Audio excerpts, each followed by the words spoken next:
Kumkwasa Mose muzita raisha wedu Jesu Kristo mukatimezana nasi patinosangana zvakare tiri kuendera mberi tichidzidza zvimwe zvaJesu. Mukati mezuva ranhasi munamato wangu kuti dai Mwari akawanesu apo tinopinda mukati mekufunda tingaona zvidzidzo zvatinowana kuburikidza mushoko rezuva ranhasi. May God bless you as you are going to faithfully listen to God's word.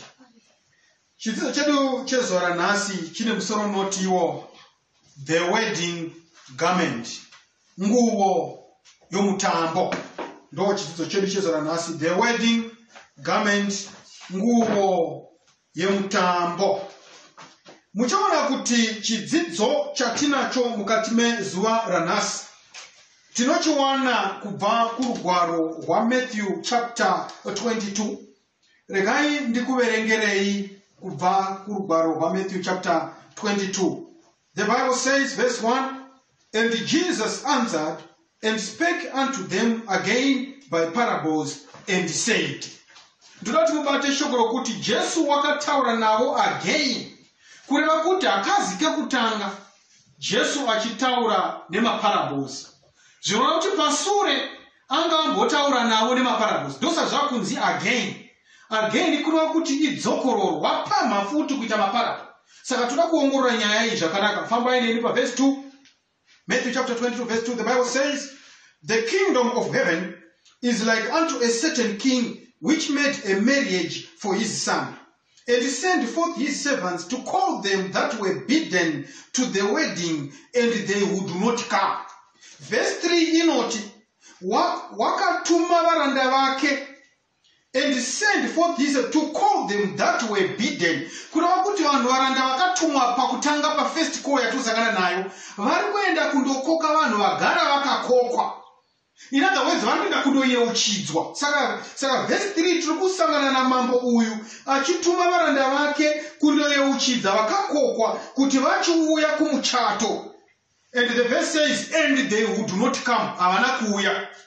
Again, kureva kuti this is the second call. Again he sent forth other servants, saying, tell them which are bidden, behold, I have prepared my dinner, my oxen, my fatlings are killed, and all things are ready. Come unto the marriage.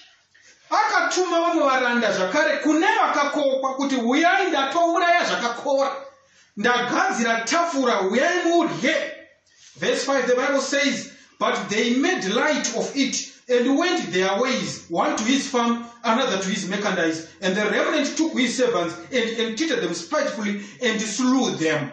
But when the king heard thereof, he was wroth, and he sent forth his armies, and he destroyed those murderers and burned up their city. Then said he to his servants, the wedding is ready, but they which were bidden were not worthy. Muchato washika wavaredi, asi avakakokwa avapo vashaikwa. Pa verse 9, go you therefore into the highways, and as many as you shall find, bid to the marriage. Vakapiwa makadi kuti vauye kumuchato. Ndatuma first call havana kuuya, ndatuma second call havana kuuya, the third call zvikanzi chiendai mumugwagwa nemudzimba nemumisha. Vose vaya vanapuna vanga vasina kupiwa makadi, indai munokokorodza muuye navo vauye kumuchato. Verse 10, so those servants went out into the highways and gathered together all as many as they found, both bad and good. And the wedding was finished with the guests. And when the king came in to see the guests, he saw there a man which had not on a wedding garment. Zvikanzi first call yaitwa havana kuuya vakaramba, second call yaitwa havana kuuya vakatouraya vamwe varanda vamambo uyu. Third call zvikanzi vakakokwa varamba vatakatumire makadzi nema-WhatsApp messages nema-digital card epama-WhatsApp aya ariko mazuva ano varamba kuuya kumuchato. Chingofambai mutsvake mapofu zvirema nechembere nechirikadzi mwowo dzisina kunge dzakakokwa muchato zvikanzi vauya kudaro zvinonzi vapinda pamuchato mambo wakazopinda zvikanzi chiriporipocho he saw a man wakaona murume akanga asina kupfeka nguo yemutambo.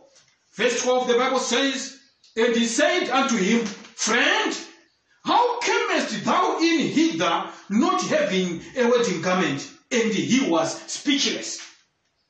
Naishamwari yangu wapinda sei pano usina nguo yemutambo. Bible rinoti wakashaiwa romuromo. He was speechless. Wakashaiwa romuromo. Verse 13 the Bible says, then said the king to the servants, bind him hand and foot, sungai mavoko na makumbo, and take him away and cast him into outer darkness. There shall be weeping and gnashing of teeth. Verse 14, for many are called, but few are chosen. May God bless the reading of his word. Ndo pane shoko redu mukati mezora nasi papa paiswa signature pa verse 14. Many are called, but a few are chosen. In other words, the Bible is saying we may see multitudes and multitudes of people all over the world flocking to say we are going to worship the Lord, but the Bible is putting a signature and is saying avasi vose vanoti mwari mwari nemuromo yavo vachaponesewa nemhaka yekuti suo irakamanikana. Muchaona kuti panharo dzatiri kuita kwamavhiki wari kutedza toda kubudisa pfungwa yekuti suo rakuponeswa kwavanhu vamwari rakamanikana harina kupamhama. Ndozvachinzi pindai nepasuo rakamanikana rakapamhama iro vazhinji vanoriwana asi rinoenda mukundoparadzwa. Many are called, but few are chosen. Regai tipinde mukati menyaya yedu taverenga Matthew 22 verse 1 to 14. Musoro wenyaya unotiwo the wedding garment, nguo yemutambo. Toda kumboongorora kuti Matthew 22 parikuti zvino, because verse 1 yati zvino wakataura zvakare navo neimwe parable. And again he spoke to them in a parable. Kureva kuti anga ambotaura navo nemaparable pasure. Kati ngoshetuka tidzokere pana Matthew chapter 21. Muchaona kuti we find the context of the parable in Matthew chapter 22. Here the wedding garment. We find the context in Matthew chapter 21. Muchaona mukadzokera nene kuna Matthew chapter 21. Tinosangana neinonzi the triumphal entry into Jerusalem. Jesu paakapinda kuJerusalema munoziva zuva riya imi. Jesu paanoti kuna vadzidzi pindai muguta iri. Kana mapindamo muchaona chidhongwana chakasungirwa pamuti. Kana machiona chidhongwana chakasungirwa pamuti, chisunungurei. Kana mwene wacho akakubvunzai kuti munoda kuchidini, moti Ishe anochida. Vadzidzi vanopinda mukati meguta ndokuona chidhongwana chakasungirwa pamuti. Ndobva vachisunungura mwene ndokubvunza, moda kuita sepo nedhongwana rangu zvikanzi Ishe vanorida chidhongwana chinoenda kuna Jesu. Jesu ndopaanotasva dhongi achipinda muJerusarema. Tinoudzwa neBhaibheri pana Matthew chapter 21 kuti vadzidzi nevamwe vose guru rakanga riripo vaiwaridza mazambia, dhongi risika pamusoro pamazambia. Jesu akatasva zvikanzi hosana kuna uyo anouya, vachiimba Jesu achipinda mukati meJerusarema. Vazhinji vachitarisira kuti he was going to be crowned the king of the Jews, the triumphal entry into Jerusalem. Ari kudaro Jesu zvinonzi wakasvika patemberi, patriumphal entry into Jerusalem. Asvika patemberi ndokuwana maprista namascribe nevafarise varipo patemberi, vachitengesana zvimakirimba zvavo, vachiita business, vachiita musika mukati metemberi. Ndopaya panonzi Jesu wakava driver out, he drove them out of the temple. Ndobva vabuda vakaenda. Bible rinotiudza kuti izoni adzinga vanhu mukati metemberi Jesu. The Bible says wakataura kwavari in parables. Come with me to Matthew chapter 21 before we go to today's story. Iri pana Matthew chapter 22. Zvinonzi izvoni Jesu wadriver vanhu vabuda vakrinza temple. waklinza temple, zvinonzi wakabvapo patemberi akaenda kuBhetani. Akaenda kuBhetani ndobva andorara kuBhetani. Mangwana odzoka, Bhaibheri rinoti iro ndopaya paakasangana nemuonde wakanga une mashizha egirini. Ndokuenda pamuonde nokuti akanga ane zhara achida kubva maonde. Ndokuwana muonde usina kubereka. Ndobva akamutuka zvikanzi hapana angazotama zvakare pauri muchero. Ndobva waunyana ukaoma muti, vadzidzi vakashamisika vamang'alasiviki. Bhaibheri rinoti wabva ipapo pakutuka muonde ndobva akadzokera zvakare patemberi. Mukatepera Matthew chapter 21, the verse is 23. And when he was come into the temple, the chief priests and the elders of the people came unto him as he was teaching, and he said, by what authority doest thou those things? And who gave thee this authority? Mangwana achadzoka mutemberi. Ndopa vanomubvunza kuti hayi wakabva mufananidzo wakati kwapaidza wakatidzinga mutemberi iwewe. Andika nhasi toda kumboita recovery. Wapana mazo anoti kwai mari recovery. Nhasi toda kumboitawo recovery. Iwewo unoshandisa simba rani iwewe? Ndiani akakupa simba rokudzinga simba rabhi nemafarisi emuchechi wakati kwapaidza izvo tikatiza iwewe? Unoti wanepi simba iroro? Vangoda kuti recovery manje mafesa aya. Hamuzviona? So this is the context in chapter 22 yatiri kuenda paari. The Bible says, vamubvunza kudaro kuti unoshandisa simba rani? Where do you get that authority? Jesu anobva anoti, but imi munofunga kuti kudii? Mukana paverse 28 yaMatthew 21. Ndopanoaudza yeparable yeumwe murume akanga ane vanakomana vake vaviri. Akaenda kunokutanga zvikanzi, my son, go work today in my vineyard. Ndobva ati ine handisi kuenda kundoshanda, but afterward akatendeuka ndobva aenda akatoshanda. Ndobva aenda kune mwanakomana wechipiri, zvikanzi izvoni enda kumunda unoshanda. Ndobva ati haiwa ndinoenda, but haana kuenda. Ndokubvunza kuti ndiani wakaita kuda kwababa pavaviri ava. Pasame chapter iyo paverse 33, Jesu unotaura navo zvakare imwe parable yokuti kwakava kune mumwe murume akanga ane munda wake womuzambiringwa. Ndobva aisa heji akadhiga akagadzira chisviniro imomo. Ndobva amurengesa kuvabati. Ndobva aenda kune nyika iri kure. Nguva yemuchero yakwana, wakatuma varanda vake kune vaya vakasara vari pamunda wake wewaini kuti agamuchire muchero pamaoko avo. Asi zvinonzi vakasara vakarinda munda vakauraya varanda vake. Ndo maparable anga ataura. Saka when we go to chapter 22, the parable of the marriage feast, verse 1 inoti, and he again spoke to them in parables, because kumasure tiri kutoona kuti anga ambotaura navo nema parables. This is the context of chapter 22 of Matthew. So the Bible says, Jesu paakanga achitaura maparables, Matthew 21 verse 45, the Bible says, when the chief priests and the Pharisees heard Jesus' parables, they knew he was talking about them. So the Bible knows, mafarishe paanowa Jesu achitaura maparables avo, kwanzi vakaziva kuti anoreva ivo. Vakazviziva. They knew kuti Jesus was talking about them. Saka panapa taakusangana the third parable. After Jesus wanted triumphal entry to Jerusalem, cleansed the temple, akataura the parable of the two sons, akataura the parable of a husbandman where munda wake womuzambiringwa wakasiya uchirodyiwa nevaranda vakazouraya varanda vake. So this is the third parable, the wedding feast. So they also knew that it was addressed to the priests and the Pharisees as the representative of the people of Israel. Ama zinodikama rugwaro wa Matthew chapter 22 patinosangana ne the wedding feast. Zvinonzi umwe mambo, the king here represents the God the Father. Mambo wakagadzira mutambo wokuwana wemwanakomana wake. The son here is Jesus Christ.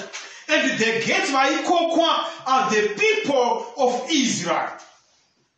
Muchaona panapa kuti nyaya yatiri kusangana nayo ye wedding garment. A king was going to celebrate his son's wedding, so he invited many people to that wedding feast. When everything was ready, he sent his servants to call those who are invited. The guests had already received their invitation cards. They had already accepted the invitation before they were called to the wedding feast. And the Bible says, parable iyi inotanga Jesu achituma varanda vake kundoyeuchidza avo vakapiwa ma-invitation cards. Vakaba vatosignala kuti we are going to come to the wedding feast. Vakuyeuchidzwa manje kuti nguva yekuchata kwemwanakomana yasvika. Chiuyai sezvamakati munouya kumuchato. Hama dzinodikanwa. Isu we know that the people of Israel received the invitation to the wedding constantly through God's prophets. Saka tiri kusangana ne the first call.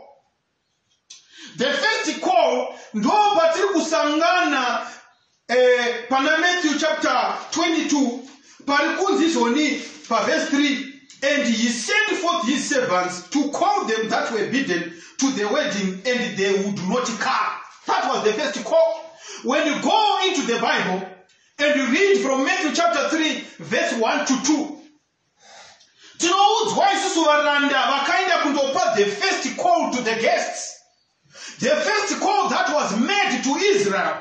Tinosangana nayo pana Matthew chapter 3, verse 1 to 2. The Bible says, in those days, John the Baptist came, preaching in the desert of Judea and saying, repent, for the kingdom of heaven is near.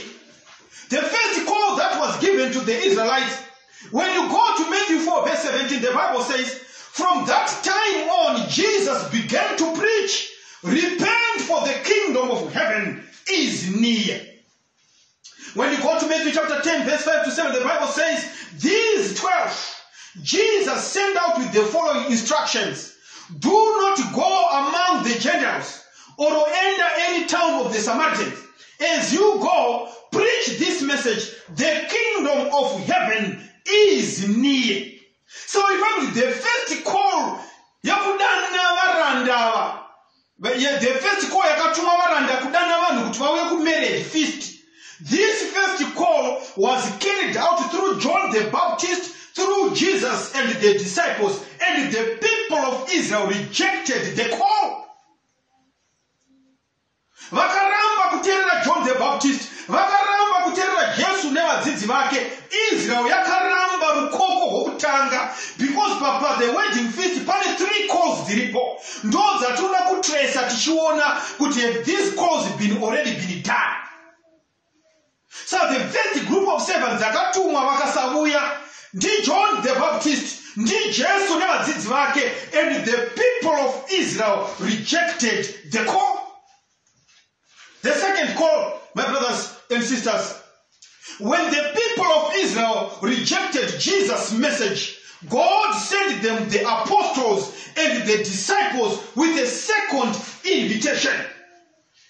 So again, verse 4, he sent forth other servants, saying, tell them which are bidden. This call was still to Israel. Saka mutaona pano mukaverenga imimi buku rinonzi Christ Object Lessons, chapter 24, page 250.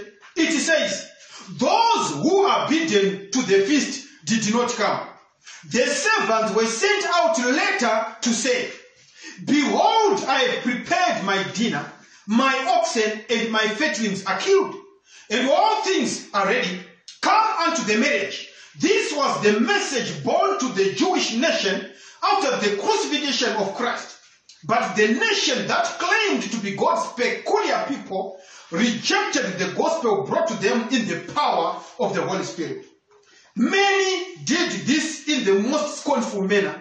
Others were so exasperated by the offer of salvation, the offer of pardon, for rejecting the Lord of glory, that they turned upon the bearers of the message. There was a great persecution.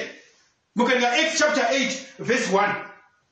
Many, both of men and women, were thrust into prison, and some of the Lord's messengers, as Stephen and James, were put to death. Thus the Jewish people sealed their rejection of God's mercy. So the Bible is saying, when the second call was made, ndo patinosvika pana Acts chapter 8 verse 1.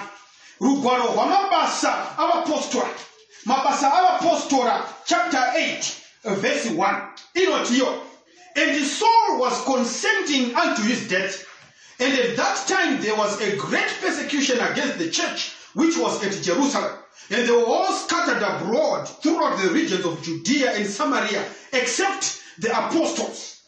Ndo patinobudzwa panapa pa verse 2, and devout men carried Stephen to his burial and made great lamentation over him.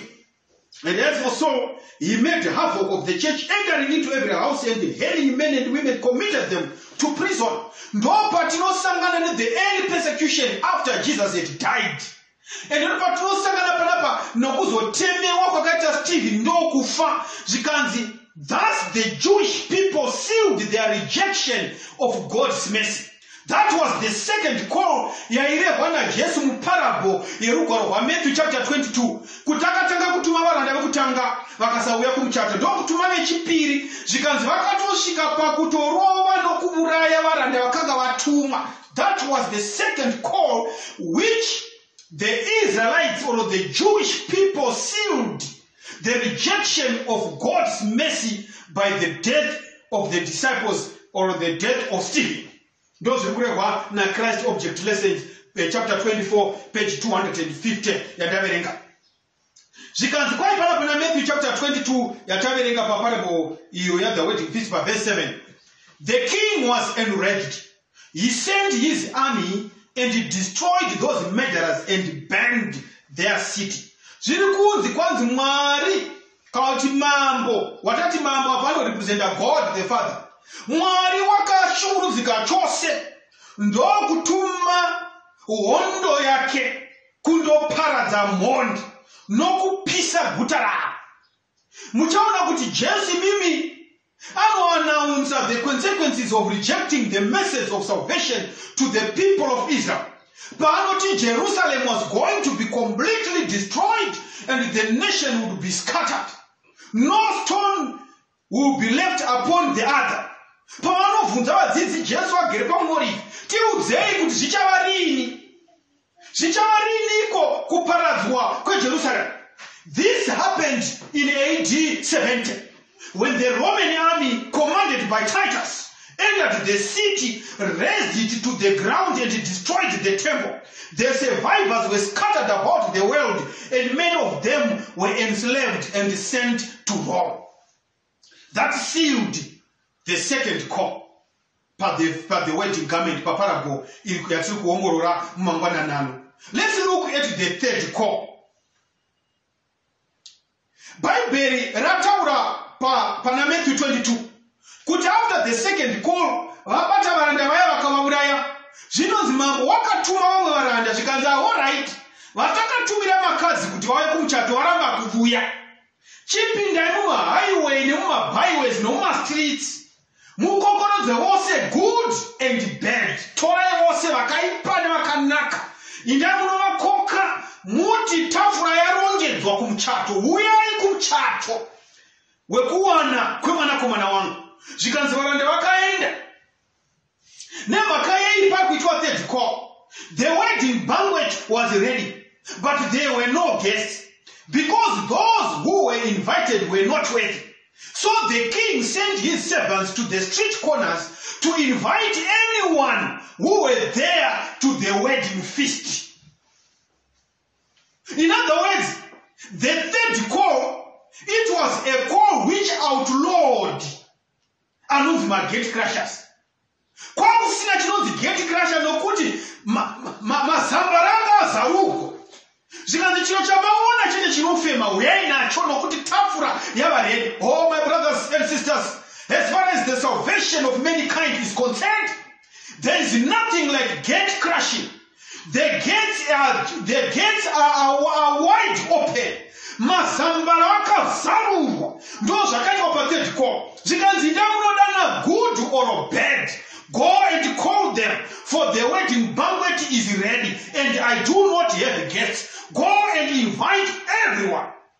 Hama dzinodikanwa. Muchaona kuti zvoni after the message of salvation was rejected by the people of Israel. Ndo patinosangana isu na Acts chapter 13 verse 46 to 47. Let me read from you Acts chapter 13. Mabasa our apostle 13. Mabasa our apostle 13 verse 46 to 47. The Bible says, then Paul and Barnabas waxed bold and said, it was necessary that the word of God should first have been spoken to you, but seeing you put it from you and judge yourselves unworthy of everlasting life, lo, we turn to the Gentiles. For so as the Lord commanded us, saying, I have set thee to be a light of the Gentiles, that thou shouldest be for salvation unto the ends of the world. Shoko rarambwa na Israel majuda aramba shoko. Ndo patinoshika pana Acts chapter 13 verse 46 to 47. Paul na Barnabas vachipindura vakati, taifanira kutaura shoko raMwari kwamuri pakutanga, but nemhaka yokuti mariramba uyezve imi hamuzioni semakafanira upenyu husingaperi, takuenda kumaGentiles. Nemhaka yokuti Mwari wakatirayira achiti, imi ndakuitai chiedza kuvahedheni, kuti muunze ruponeso to all the ends of the earth. Ndozvo yakutusangana nazvo panapa. So in other words, the third call was now a call to everyone who dare or who cares to listen to the word of God. Saka shoko rakabvaraenda mumativi mana enyika, nesuwo vanamupurwa nanani vakanga vari kumadzimu nemashavi nezvikwambo, tikakokwa kuti uyai muchato, tafura yakaringana iripo, vhangeri rikaenda kumunhu wose. Hama dzinodikanwa, ndiyo background ye the wedding feast. Ndo patinosvika manje vanhu vaenda vakandokokwa rukoko rwaopenera kuna vose vari good or bad. But zvinonzi pavakadanwa kuuya kumuchato, vaiti pavaisvika pawedding hall, pahoro makanga mune mutambo wekuwana kwejaya ramambo. We are told kuti for the first time the wedding hall was finally filled with guests after the third call. The first call, nobody came. The second call, nobody came. The third call, lo and behold, the wedding hall was finally filled with guests. But it was filled with all sorts of people, good and evil. Those are talking about Matthew chapter 22. That huge hall, where there is plenty of space for all those who want to hear the message of salvation, is the church of God. Some come to enjoy the benefits of the banquet, and others come to honor the king who invited them. My brothers and sisters, there was one thing that was particular about this wedding hall. Everyone who entered the wedding hall was given a garment. Mukanda pana Matthew chapter 22, Bible rinotiro munhu wose paaisvika pamukova wokupinda muhoro waipihwa nguo yomutambo. Ndo pari kubva musoro wechidzidzo chedu chezuva ranhasi. Munhu wose waisvika pahoro paiitigwa muchato, pawaisvika padho, hazvinei nokuti wakapfeka designer clothes yabva kuDubai here, hazvinei kuti wakapfeka here hembe dziya dzemazambia dzinobva nevanhu hembe dzokudyiswa, hazvinei kuti wanga wakapfeka sutu here, hazvinei kuti wanga wakapfeka kodhoro here. Kuri kunzi munhu wose paaisvika padho waipihwa imwe nguo yainzi nguo yemutambo, the wedding garment. Saka for you to get into the wedding hall, padho waipihwa nguo yakadhizainiwa nomuridzi wemuchato, waipihwa nguo yainzi iri ndiro tiketi rake. Vakangoenda kumaworkshop nemasemina anotwa pamahotera. Vepamahotera zvavanoita, vanouya muworkshop room mave muchiitira workshop, vokupai matickets. Saka zvaunozoenda ndezvokuti pamunobva muri kuitira workshop makuinda kunohigwa kuti utore ndiro uzvisevhe pabhafe paya, unobudisa tiketi womupa tiketi. Kana usina kumupa tiketi haugoni kudya navanhu. Saka pamutambo apa manje pawaisvika padho rehoro waipihwa nguo yemutambo. nguo iyi hausi waibva nayo kwawaibva. Aiwa, chero kauya wakapfeka zvaunofunga kuti zvakakosha. Vakanga vakapfekawo mapanishashiko vaivapo, vaipfekawo zvakadaidai vaivaripo, asi chaizoitika ndechekuti munhu wose aipinda muhoro ndoda kuti mupfeke maziso andiri kuona nawo. Munhu wose akanga ari muhoro waipfeka chinhu chakafanana, both in length and breadth and width. Garment iri ranga rakafanana. Wasvika padhoo waipfekedzwa nguo. Ndo zviri kurehwa naMatthew chapter 22. Waipihwa nguo yawaipfeka pamusoro. Saka zviri kunzi panapa, hama dzinodikanwa, this was a special and expensive gift from the king. Saka kana Ghetto accepted that garment, they showed they respected the host. Kugamuchira kwawaita garment kwairatidza kuti uri kurespekta wakoka. Hama dzinodikanwa, that special wedding garment is salvation and the character that comes with it, which God offers for nothing.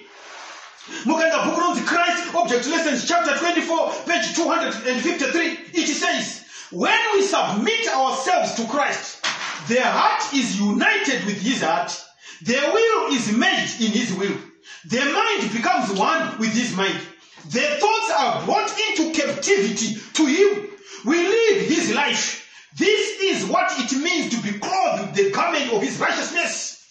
In other words, tiri kudzidza pana kana munhu akazvisubmita kuna Jesu, moyo wako unobatanidzwa nemoyo waJesu. Your will is made in the will of Jesus. Your mind becomes one with the mind of Jesus. Your thoughts are brought into captivity to the thoughts of Jesus. The wedding garment simply means your clothing is no longer being seen.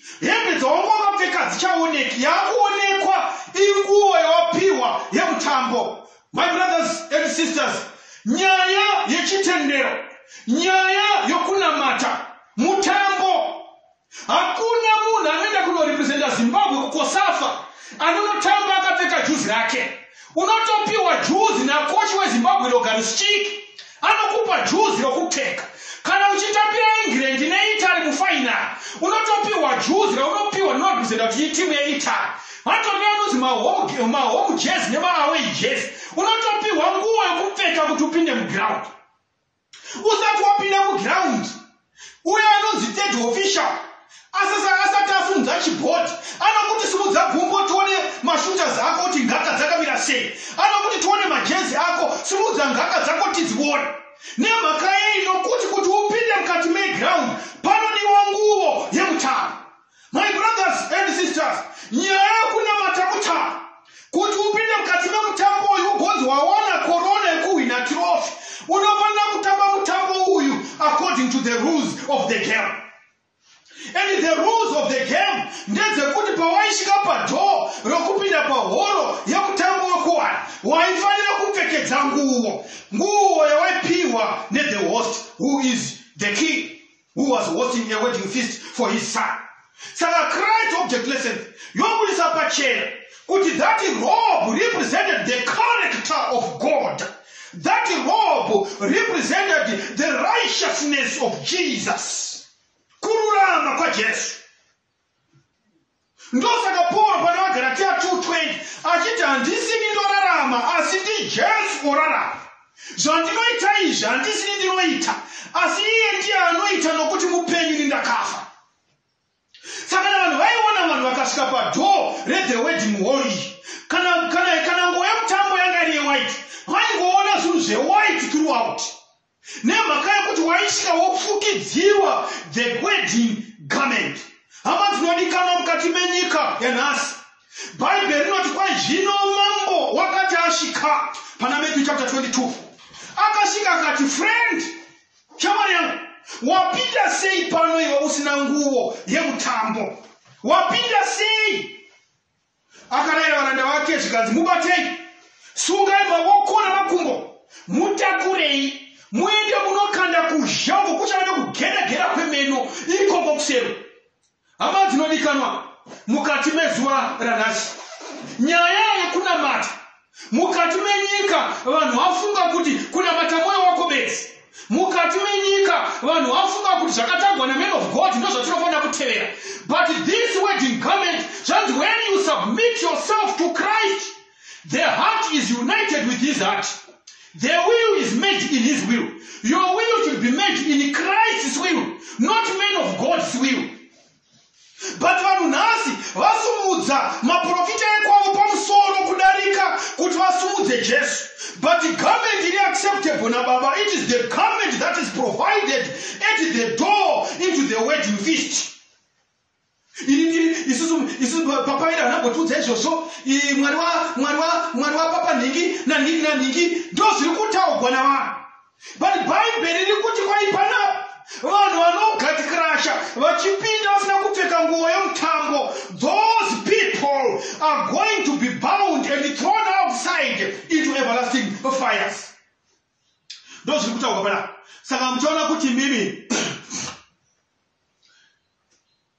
mambo paanosvika oexamina maguests ake kuona kuti vese vakapfeka nguo yemutambo here. Tinoona panapa an investigative judgment that is taking place when the king comes to the hall.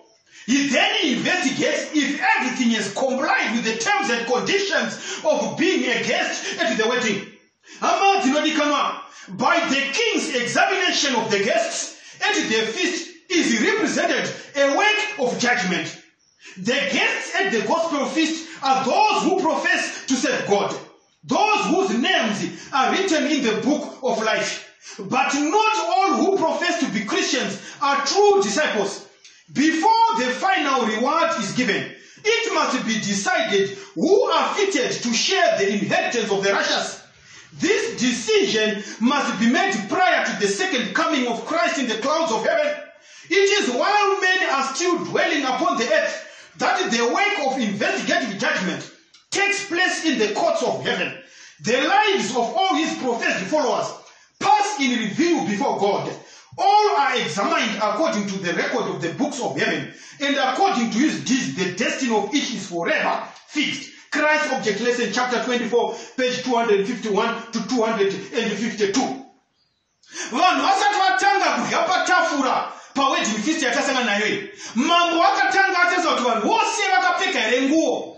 Zvinova kuti blaza avo kuzosungwa maoko nemakumbo vakabva vasina kana kumboravira kana supu zvayo. Nemhaka yei kuti pakatanga pabhoitwa investigation yokuti vanhu vose vapfeka here zvinovaenabhula to sit at the wedding table. Ndokuona kuti blaza vakatopfeka zvavo designer clothing yavo yekuDubai. Papasingadiwi dzekuDubai, painiwa nguo yomutambo. So an investigative judgment was done by the king, and it was discovered that there was one gate crasher. Oh, my brothers and sisters, the Bible says when Jesus comes for the second time, he is not going to give people another probation, but he is going to take those before he comes, there is a judgment that has to be that means that he has been completed. Yatiri kuti an investigative judgment. Mukaenda pana 1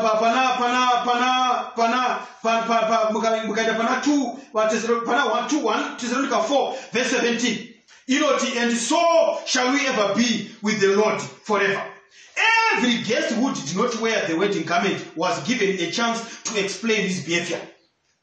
Friend, how did you come in without a garment? But he was speechless.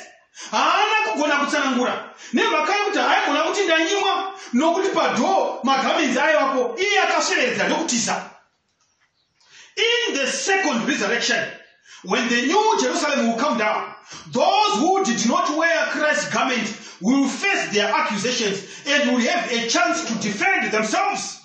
Then every glory of this world, every wealth and fame will look insignificant to them.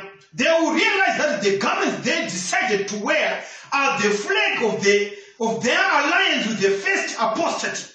They will have nothing to defend themselves, just like the many in the parable. Kwanzi Jesu pano uya odzoka zvakare zviri kunzi panapa in the second resurrection parumuko rwavakaipa pari kunzi pavanomuka napo when the new Jerusalem is coming down. The Bible says vanhu vasina kupfeka Christ's garment of righteousness vachawana mukana wekuzvipindurira. Hama dzinodikanwa tinotsanangurirwa kuti on that day every knee shall bow, mabvi ose achapfugama agoti Ishe kutonga kwenyu kwakarurama. Zvipindurire kuti wakaitireko upombwe haagoni kuti ndakaita upombwe nokuti kwava kune zhara. Zvipindurire kuti wakabireiko haugoni kuti ndakaba nokuti ndaida kutsvaka mari yefizi. Why you be speechless? Ndosaka garo chiti kwa nezuva iroro mabvi ose achapfugama oti Ishe kutonga kwenyu kwakarurama. Kune vanhu nhasi vanosumudza huro nemiromo yavo vachitaura kuti sabata revanhu vaMwari hakuna. Kune vanhu vanosumudza huro nemiromo yavo vachiti mutemo unorogwa pamuchinjikwa. Kune vanhu vanosumudza huro nemiromo yavo vachiti kwachokudya hachishibisi. Kune vanhu vanosumudza muromo wavo vachiti hauzi upombwe extramarital affair. Kune vanhu vanosumudza huro nemuromo yavo vachita makuhwa negodo. Nezuva iroro hwamanya painorira chikukudzira Jesu achidzika. Bhaibheri rinomuisa pachena kuti vanhu ivavo mareasons avanopa nhasi, they will not be able to give those reasons. My brothers and sisters, today you need to make a decision to grab the wedding garment or remain in your sins and you will be speechless. Those people are why he became speechless. Christ Object Lesson chapter 24 page 259 to 260. The days of our probation are fast closing. The end is near. To us the warning is given.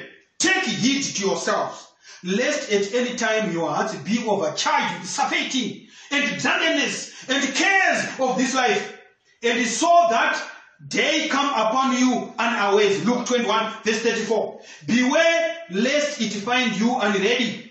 Take heed lest you be found at the king's feast without a wedding garment. Mazuva edu probation. Because that little window, that little time yatapiwa na Mwari yakuti tigadze ukama hwedu naye is fast closing. Iri kuvhara nokukasika. The end is near. Kuguma kwa pedo amazilodikana. Vanoongorwa nokuverenga mukati meBhayibheri. Bhayibheri rotitsisa kuti hatizivi sine nguva Jesu anouya. And after the 2300 day prophecy yekuna Daniel chapter 8, tinodzidza kuti there is no more reckoning of time in terms of prophecy. Hakusina zvakare another time prophecy yatinogona kulinga from 1844 kusvika Jesu achiuya. The Bible explains loud and clear kuti hatizivi sine nguva Jesu anouya. Nyangwe iye Jesu anoti handizivi kunze kwaBaba, asi garai makagadzira nokuti hatizivi sine nguva. That's what we know. But what we know ndezvokuti when Jesus was baptized in AD 27, this earth was 4,000 years old. And now tavane more than 6,000. Zvakuti paakabhabhatidzwa muna AD 27, it was the fullness of time. If you add 2027, tinenge tavane mugore ra2027, tinenge tavane 2,000 years from the time when the time was fulfilled in AD 27. What it means is that we should expect anything to happen, not because we are setting time, but we know that time is no longer. We do not fix time, but what we know is we cannot sit back and relax and do not warn the world that we are living in borrowed time. Nguva yatiri kurarama inguva yekukwereta nokuti mazuva ari kupindana. Jesu unofanira kuuya kutora vake kuenda kumusha. But chatinoziva ndechekuti mazuva iwawo anonzi dei asina kutapudziwa. Hakuna kana mweya waigona kusara uri mupenyu. Mukati menyasha dzaMwari anogona kuwedzera mazuva, anogona kumatapudza. It is his sovereign decision. But the Bible teaches us that we should learn to be ready for any time the trumpet will sound and the people of God are supposed to be taken home. Mukati mengo yatiri kurarama. Jesu unotaura parugwaro rwaMatthew chapter 24 achitaura nevadzidzi pamusoro pezviratidzo zvokuuya kwake. Zvikanzi namazuva ekupedzisira vanhu vachafa seunyunyu. Hama dzinodikanwa, people are dying. COVID is ravaging everywhere. Look at at your right, look at your left side. People are dying. People are dying. We do not know our times. But what we know is when you die, your probation closes. Since probation is fast closing upon us because of this many of these pestilences, it is time that we put on the wedding garment. And the wedding garment, kurara mane a plain, thus says the Lord. Men of God. Ndosaka muchiona mwari wazviita kuti covid ivhase nemachechi umbogara kumba kwako ufungisise wainyerekwa nemaiwe namen of God wako week in week out uchinatobatwa musoro chura pasi uchindiri kubvisa madhimoni kwaiko zvino zvasina mukana wokubata musoro uri kurarama nei nokuti mwari unoda kukuratidza kuti vana men of God venyava you are going to be lost nemhaka yokuti these are people who were driven out of the temple by Jesus. Vanhu vaitoona sokuti mutemberi ndokuita mari nokutreda. Saka iko zvino uri kurarama sei wakavharirwa kumba kwako. The Bible says these are the evil days. Hama dzinodikanwa, we need to be sober. Nokuti the night is fast spent. It is now daybreak. Anytime the trumpet will sound, we need to prepare, for we do not know the time or the hour. But one thing that is certain is that the events that are happening in the world, they are testifying of a great event that is soon to fall upon the world. We need to prepare. Nokuti wamanda icharira. Vakafa vachamuka. Yesu vanengwa vapenyu. Hatingatangira vakafa kumona kana achiuya. Asi chatinoziva ndechekuti tose isu vapenyu nevakafa tichashandurwa sokuhwaira kwesu. We need to prepare for the soon coming Savior. And you need the wedding garment. This is the righteousness of Jesus. Something that does not come from you. Kana chinonzi wedding garment para. You need to submit yourself to Christ. Your heart is supposed to be united with his heart. Your will is supposed to be made in his will. And the Bible teaches us that the will of God, the mind of God, the character of God is revealed in his righteous law. And people are nailing the law to the cross. Whereas the Bible is saying that law is the transcript of God's character. Yes, you may read from Genesis to Revelation.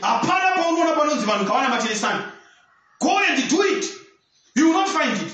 And God from creation, he created in 6 days, and on the 7th day he rested. Ezekiel, what? Ndakatovapo masabata angu chine chiratidzo pakati pangu navo kuti tini Jehovah anoita vateni. Ukaenda kuna Isaiah, Jehovah yatotaura kuti mudenga icha nenyika icho zvandichaita. Mweya yose ichauya ichofugama mapepe pangu sabata rimwe chete kuenda pane rimwe sabata. But vanhu varamba. There are movements all over in the world of people varikuti anokuda kwecoronavirus nemalockdowns atakamboita takaona ozoneleya kanga ichitoita heal. Saka we are supposed to move for a lockdown Sunday. Inotoriko movement iriko kuiro ye lockdown Sunday. Kuti every Sundays kunyange corona ikapera inofana kunge total lockdown so that the earth can rest. Why would you want the earth to rest on Sunday, whereas God proclaimed that we should rest on Sabbath? Yet the world listened to God and rested on Sabbath and locked down on Sabbath. The lockdown Sabbath began in Eden. When God created this world, he created the lockdown Sabbath. Every Sabbath was supposed to be a lockdown the world over. Every industry, every smoke was supposed to be shut down. And the earth was going to heal itself. Why would you want the earth to heal on Sunday when God commanded that it was supposed to have healed itself on Sabbath? The first apostate, mhando yokutanga Satan, anoda kunamatiwa, ndiye ari kukonzera zvinhu. Hama dzinodikanwa inguva yekuti tisvinure, tizive kuti inguva yeusiku. Nhai murindi, what is the time? Inguva yekuti timuke pahope dzedu. Nokuti wamanda icharira. Ndoda kunamata panguva ino. Inoona kuti Mwari chibetsere. We want that wedding garment. As we enter this wedding hall, We want to receive that garment, your own righteousness. Mukaenda neni mimi pakunamata. Mukaenda neni kurugwaro wa Isaiah chapter 61. Rugwaro wa Isaiah chapter 61 verse 10. The Bible says, I will greatly rejoice in the Lord. My soul shall be joyful in my God. For he has clothed me with the garments of salvation. He has covered me with the robe of righteousness. As a bridegroom decks himself with ornaments, and as a bride adorns herself with the jewels. Don't talk about Isaiah 61 verse 10. He has clothed me with the garments of salvation. He has covered me with the robe of righteousness. And it is your prayer that you want to be clothed with the garments of salvation. You want to be covered with the robe of righteousness. That wedding garment. Revelation chapter 19 verse 8. And to her was granted that she should be arrayed in fine linen, clean and white. For the fine linen is the righteousness of the saints. God's righteousness implanted in our hearts, imputed or credited to us at the new birth is God's righteousness. Isaiah chapter 64 verse 6, the Bible says, but we are all like an unclean thing, and all our righteousness are like filthy rags. We all fade as a leaf, and our iniquities like the wind have taken us away. Designer clothes are like filthy rags.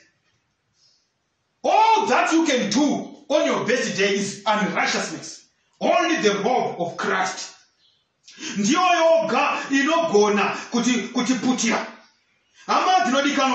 Romans chapter 10 verse 3. For they being ignorant of God's righteousness and seeking to establish their own righteousness have not submitted to the righteousness of God. We need to submit to the righteousness of God. Is it your desire, my brothers and sisters, that you want to submit yourself to the righteousness of God? You want to be clothed with the wedding garment of God. You want to clothe yourself with the righteousness of God. You want the Lord to enable you to give you that power to be obedient, to listen to his precepts, to listen to each and every of his commandments. You want God to plant that in your heart. If it is your desire, lift up your hand wherever you are. Lift up your hearts as we are going to pray, for we are now praying. That's number 10. Baba wedu watukumsira kudenga. Tunakutendai mukati me nguwa ino. Tunakutendai nokuti mwabudisa pachera. Kuti mware koga kuti tiponeswe hunge tapfeka nguwo yomutambo kunokururama kwenyu kwa munotipa pachena. Azviitwi nechisimba, but by your spirit. Taikumbira Mwari, batai zvikwakwa zvebrain dzedu. Mukwakwanure, musike moyo mutsva, kunzwa kutsva, kuteerera kutsva. Tikuonei tikunzwei, mareva kamwe tikuhwe katatu. Betirai vakuru vadu kutasumudza maoko nemoyo yedu, kuti ndimi moga munogona kutiitira.